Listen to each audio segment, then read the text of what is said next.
আসসালামু আলাইকুম রহমতুল্লাহ। বন্ধুরা, দেখতে পাচ্ছেন আমি গ্রামের মেঠো পথ দিয়ে যাচ্ছি, মেন রোডে, যেটা দিয়ে আমি হালুয়াঘাট আসতে পারবো।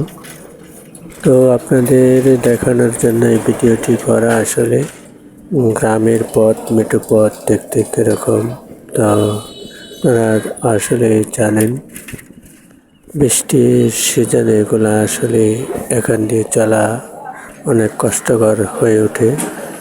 তো সকলে দোয়া করবেন যাতে অতি তাড়াতাড়ি এই রাস্তাটি পাকা হয়ে যায়। পাকা হয়ে গেলে আমাদের সকল জনগণের যাতায়াতের পথটা যাতায়াত করা অনেক সুবিধা হবে। তো সকলের কাছে একটি চাওয়া পাওয়া থাকবে, আপনারা সকলেই দোয়া করবেন আমি যেন আপনাদের জন্য ভালো ভালো কন্টেন্ট তৈরি করতে পারি, ভালো ভালো ভিডিও তৈরি করতে পারি এবং কারণ